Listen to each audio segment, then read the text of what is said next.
Hey guys, Mr. Delcor back again for a little more remote learning. Well, we're into the month of May here, and that means it's time again for a little reading and reflection.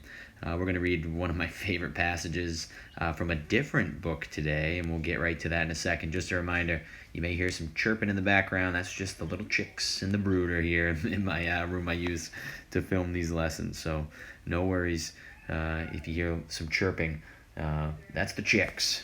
So let's jump right in here and let's read. Hopefully at this point you've logged into Google Classroom, you found today's assignment. We're going to read from The Maine Woods, written by Henry David Thoreau. He is a world famous philosopher and naturalist. He went to Harvard University, lived in Massachusetts, and he did 3 separate trips to Maine in the mid-1800s to like the North Maine Woods, essentially to experience wilderness and wild places and kind of think about what wilderness meant and the feelings that he would get from being in a truly wild place and experiencing it with Native Americans as well. So he was always guided by local Native Americans on these trips. So we're just going to read a short passage from his book, The Maine Woods, which I suggest to anybody. It's an amazing read, and it really gives you a glimpse into what Maine's woods used to look like, kind of towards the end of our wilderness days. And this passage is from his first trip to Maine in 1846. He actually climbed Mount Katahdin, didn't quite make it to the top, but still an amazing journey nonetheless. He would have been the first of a handful of Europeans to ever get near the top of Mount Katahdin at this point. And interestingly enough, Native Americans didn't really climb Mount Katahdin. Much of their lore was centered around the fact that you didn't go up there. There were evil spirits up there. There was an evil god named Pamola, which is to this day the name of one of the peaks of Mount Katahdin. So it was a spiritual, important place in their culture, but you didn't go up there. So it was kind of a crazy thing that Europeans showed up and decided they wanted to climb that thing. But let's jump in here. We're going to read. Hopefully you've got your reading open, or you can follow along with this video, and we'll talk about our reflection piece afterwards. But we'll read this short little passage and think about what we're talking about here. So we're going to start right there, my little arrow on the left-hand side. Perhaps I most fully realized that this was primeval, untamed, and forever untamable nature, or whatever else men call it, when coming down this part of the mountain. So he's on Mount Katahdin here. We were passing over, quote, burnt lands, burnt by lightning, perchance though they showed no recent marks of fire, hardly so much as a charred stump, but looked rather like a natural pasture for the moose and deer, exceedingly wild and desolate, with occasional strips of timber crossing them, and low poplars springing up, and patches of blueberries here and there. So what he's looking at is an area of recent disturbance, right? He thinks a forest fire has cleared this area out, and now it's kind of a grassy meadow, and the forest fire he thinks was caused by lightning. And what does he mention for trees popping up here? But he calls them poplars, which we know are quaking aspen, one of those first trees to show up after a disturbance. We learned about that during our recent clearing trees there a month or so ago. I found myself traversing them familiarly, like some pasture run to waste or partially reclaimed by man. But when I reflected what man, what brother or sister or kinsman of our race made it and claimed it, I expected the proprietor to rise up and dispute my passage.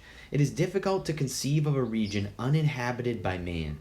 We habitually presume his presence and influence everywhere, and yet we have not seen pure nature unless we have seen her thus vast and dreary and inhuman, though in the midst of cities. Nature was here something savage and awful, though beautiful. So I love what he's getting at there. He feels like he's walking through some pasture back home in Massachusetts, and he's half expecting a farmer to pop up and say, "Hey, get out of my field." And then he realizes he's walking in the wildest place he's ever walked. And he describes it as savage and awful, though beautiful. That kind of eerie feeling of knowing how far out in the middle of nowhere he is. Just really cool stuff. So let's continue here. I looked with awe at the ground I trod on, to see what the powers had made there, the form and fashion and material of their work. This was that earth of which we have heard, made out of chaos and old night. There was no man's garden, but the unhandled globe. It was not lawn, nor pasture, nor mead, nor woodland, nor lea, nor arable, nor wasteland. It was the fresh and natural surface of the planet Earth. It was made for ever and ever to be the dwelling of man, we say. So nature made it, and man may use it if he can.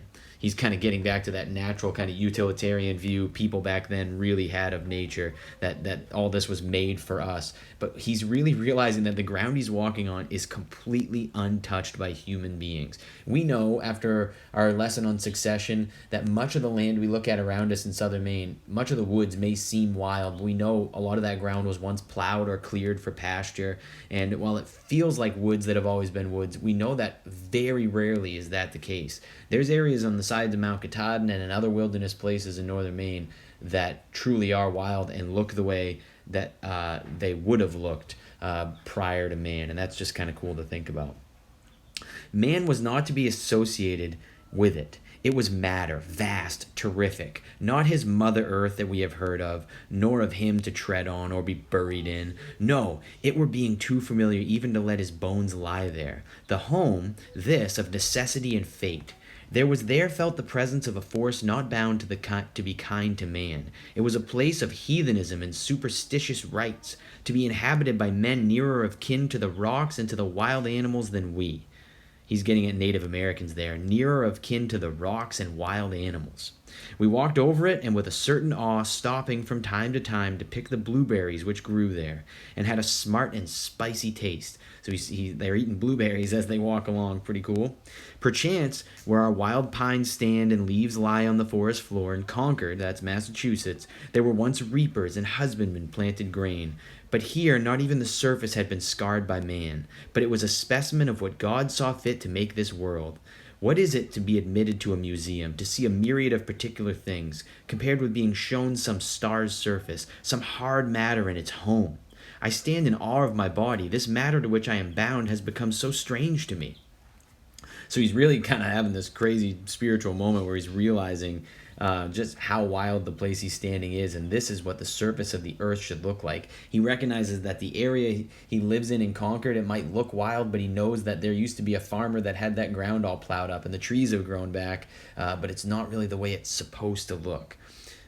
Just really neat stuff. I fear not spirits, ghosts, of which I am one, that my body might, but I fear bodies. I tremble to meet them.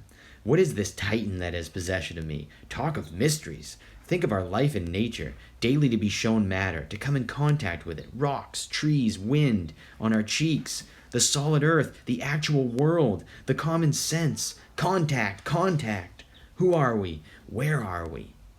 That last passage there, I always say, I have really no clue what he's getting at there, and I feel like he's just overwhelmed in his writings. Like he's overwhelmed by this feeling of wilderness, and he's just kind of losing his mind a little bit about how wild this place truly is, and it's kind of putting in the rest of his life into reference there. So just a really interesting read, and it's kind of cool to picture this guy climbing up the side of Mount Katahdin in 1846 and through an area that had recently been burned by a forest fire, a natural disturbance in the woods. So hopefully you've also uploaded the reading and reflection assignment to Notability. Here it is. Couple quick questions that we got at throughout the video here. What does he think caused the burnt lands? We mentioned that in there. Identify the species of tree that he finds growing there. We mentioned that earlier. What do we call the process of forest regeneration going on in the area that Thoreau describes? That's an S word that we've spent a lot of time talking about, the forest regeneration after disturbance.